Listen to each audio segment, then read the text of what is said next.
What changes can we expect from Social Security and the disability program in 2025? I'm Jonathan Ginsberg. I'm a Social Security disability attorney. I represent clients in all 50 states, from Maine to California. I'm able to do that because disability hearings are now virtual, held by telephone or video. I want to talk to you today about the changes we know about coming up for 2025, and we'll talk a little bit about things that I expect we might see now that we have a new administration coming in. So Social Security hasn't really announced anything specific for 2025 in terms of policy changes, but there are some new figures that you need to be aware of. First of all, there will be a cost of living adjustment of 2.5%. And that's kind of typical. They change the benefits. They increase them by a certain percentage. Sometimes it's a little less, sometimes a little more. But for 2025, your check will go up by 2.5%. The earnings limits for SGA and for trial work period have changed. In SGA, or substantial gainful activity, in 2024, you were presumed to be able to work at substantial gainful activity levels if you earned $1,550 per month gross income in any calendar month. And I think I've gone into some detail about, you have 1 or 2 months in a year, it's not really a problem, but generally speaking, after 1550, then it starts to look like you've been able to work, assuming you can do it ongoing. In 2025, it's going to be 1620, so it goes from 1550 to 1620. Once you're earning 1620 gross income, it's presumed you can do substantial work, and that would work against you being found disabled. The trial work period, which is the amount that you can earn, you have 9 trial work period months in any 5-year period of time, and this basically says to use up one of your 9 trial work period months in 2024 was $1,110, 2025 is $1,160. So once you've been found disabled, if you go back to work and you earn in 2024 $1,109, that does not use up one of your trial work period months. If you earn $1,111, it uses one of them up. If you earn $1 million, you use one of them up. So it doesn't matter how much you earn in a calendar month when you're paid. It's based on when you're paid, by the way, not the month you do the work, when you're paid. So if you have a paycheck or paychecks in a month that total up more than $1,110 in 2024 and $1,160 in 2025, you use up one of your trial work period months.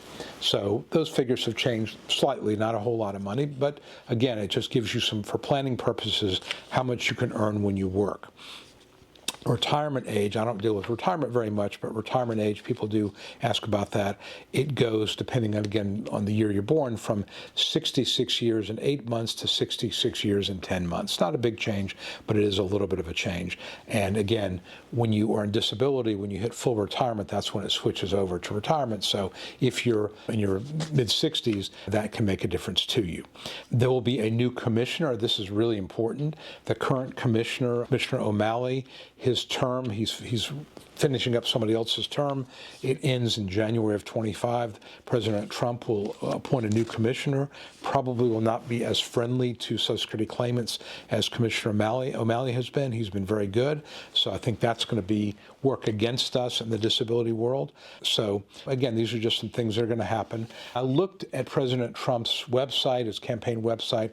There's really nothing in there about disability. Of course, like all politicians, he's promising that Social Security will be protected, he'll not do anything to it, but disability has always been a big target for politicians of both parties, quite frankly. So I wouldn't expect to see any positive news about the disability program. I would point out, however, that if you look at the demographics of people who voted for Mr. Trump, a lot of them, he did really, really well for people who are kind of the demographic that would file for disability. People that don't have a college education or have only a partial college education, more in a working, people that work with their hands or their backs. So again, if he does anything or he puts people in there going to do anything to make disability more difficult to obtain, that will be going against the people who elected him. Obviously, he's not going to be up for re-election, but I'm sure he's going to want Governor Vance, or Governor Vance now, to have a chance, and certainly to keep that coalition together.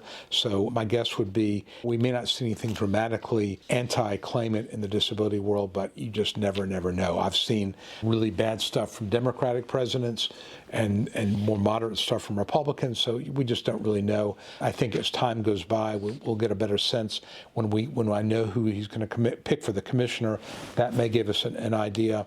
Again, the person he picked last time was not really well thought of, and of course O'Malley was picked by Biden. He was very well thought of, so we'll just have to see what happens with that. So I'm hoping there won't be any significant changes, negative changes in the disability world, but there are some things we do know. Again, some of those figures have gone up, and the cost of living, and of course the new commissioners coming on board.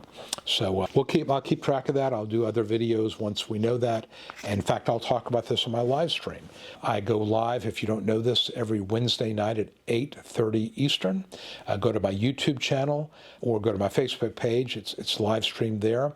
And basically people ask questions. I answer those questions, and I'll talk about new developments. So when we have a new commissioner, you'll know it on the live stream. Again, every Wednesday I have guests. I'm going to have a doctor who does consultative evaluations. Dr. Foster is going to be a guest soon.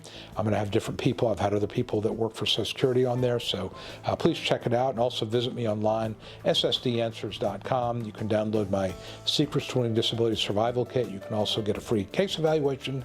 So I do encourage you to visit me with all these free resources. So again, for now, this is Jonathan Ginsberg. I do wish you the best, and we'll talk soon. Thanks a lot. Hi, this is Jonathan Ginsberg, and I hope you found this video helpful.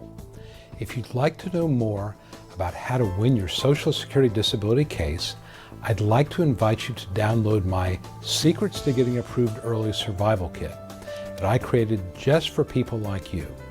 Currently, I'm making the survival kit available at no cost, and I encourage you to grab your copy now. Some of the topics I cover include: how do I know if I have a case? Is it the right time for me to file my claim? 9 common mistakes that can doom your case. The 3 must-have arguments you use to win your case. And a topic that every disability claimant wants to know: how to avoid trick questions from the judge. If you or a loved one need to win Social Security disability benefits, you'll find the Survival Kit essential reading. Download your Survival Kit right now and at no cost. Just visit ssdanswers.com/survival and sign up. It's that easy. Please act now. And as always, I wish you the best.